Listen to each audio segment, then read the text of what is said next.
Hello, Amsterdam. I got here then.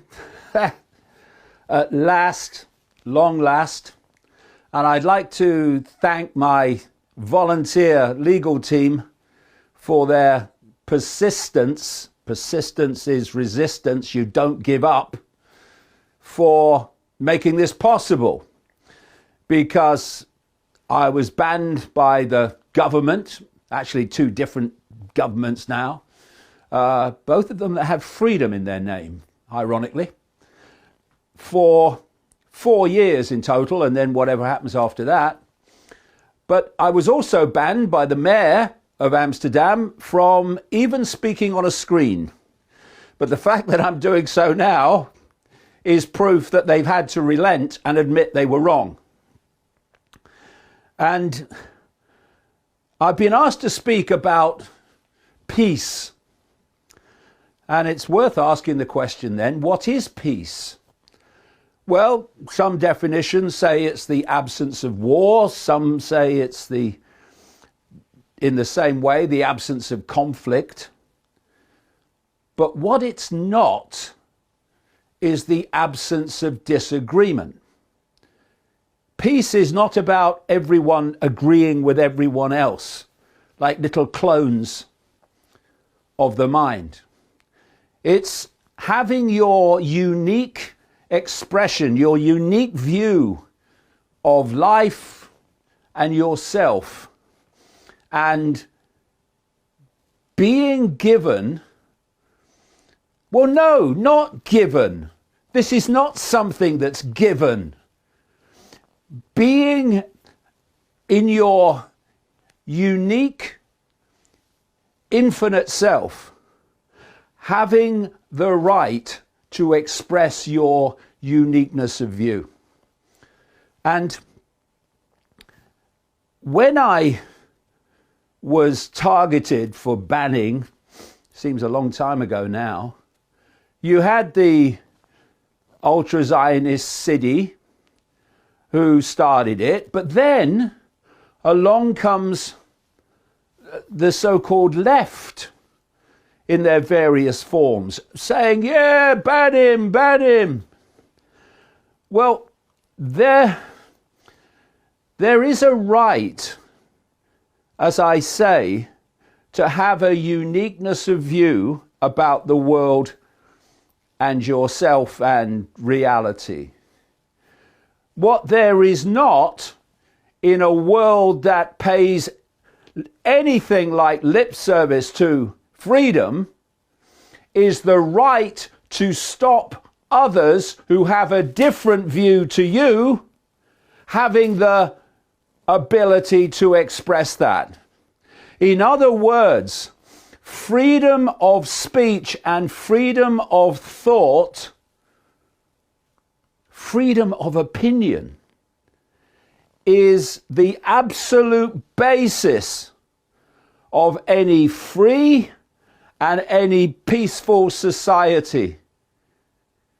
Because once you start to say, my view is acceptable, but your view is not, the conflict starts and you have the absence of peace. So we apparently, I don't know who counts them, but we apparently have about 8 billion people in the world. And billions of them will have their own unique view of life, the universe, and everything. And so peace is not about the absence of disagreement, but it is about the right of everyone to have their own free opinion.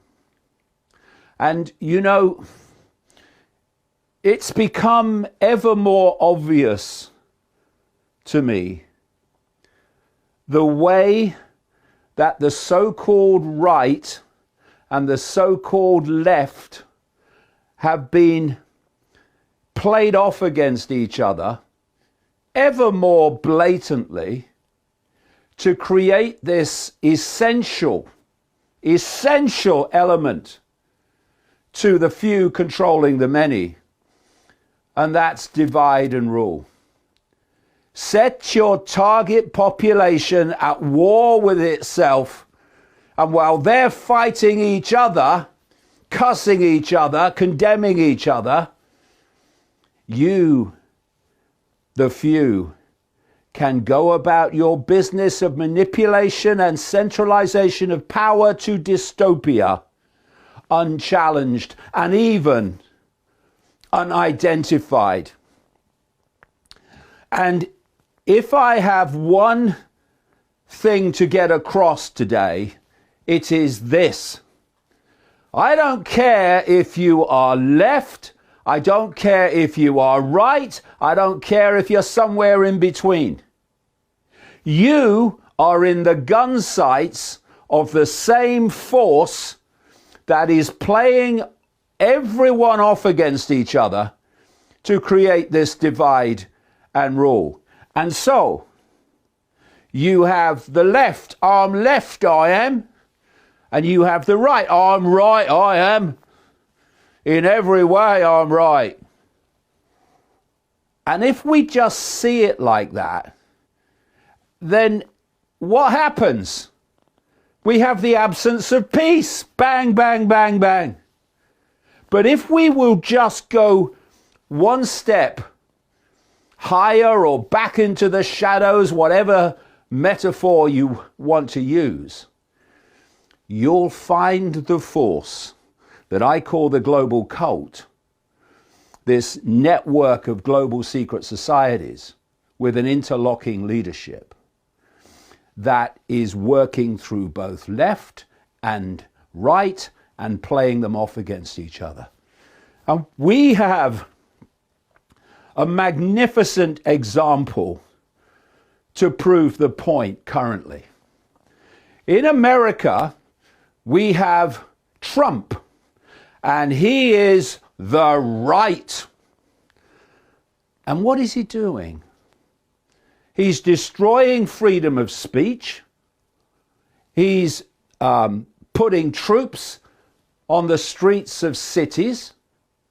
And he's increasingly creating a dictatorship. A dictatorship which includes, by the way, people who arrive in America having their social media scanned to see if they are against Trump or against Vance and these other people. And if they are, then they're out the country. We're having people who are challenging the genocide in Gaza, who are being targeted and arrested for the right to have an opinion. Okay, but they're the right, Trump's the right, oh, it's the right. Oh, really? Well, in the UK, we have a government under Keir Starmer that is called the left. And what is he doing? Exactly the same, in the sense that we have thousands and thousands of people now who have been arrested for social media posts, their opinion. We're now facing the introduction of digital ID, fundamental to the AI digital dystopia control system.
Who are these stupid people that call themselves leaders and government and you know? Who are these stupid people that call themselves leaders and government? Huh? Oh, if you ban a man from traveling, if you just express him opinion, that basic. Yo, good win, David Icke, your legal team them, good win. People have stand together, we fight, we keep on fight, can destroy this evil system that reigns over us. And sorry for you nice people, but we did a look out for the live stream from morning and we just see drop somebody have to drop it. I'm not on the road, but I have to drop it people. So sorry if bugger nice in the background, but we just did have to react to this. Brilliant win people, brilliant win as I say. And I hope them free up the man message need to get out there people. The man message need to get out there, that's why I'm here. There's no way people. After this legal win, David I can still be banned from Europe. I hope this does open up the floodgates to the people. For those who don't know, I'm sorry. For those who don't know, are aware of what's going on, David Icke is currently banned from a whole heap, several European countries, even supposed to US to Americas, and him legal team score a victory by rebunking and declaimed by the Dutch government to ban David Icke from speaking in Netherlands. Them kind of win that, but we're not really sure about the traveling. But good win anyways people, good win. Clearly them are hold on David Icke. Them are trying as hard as possible to limit this man reach, but we're there people and that's what they have to do. We didn't want to stay too long, but yeah. And as I say, the fight continues. Searching, seeking, analyzing information, knowledge, research. Continue people. So this does show why we need to continue, we need to fight. So pick up David Icke again people. I hope him live 100 more years. Please. Please. Love people.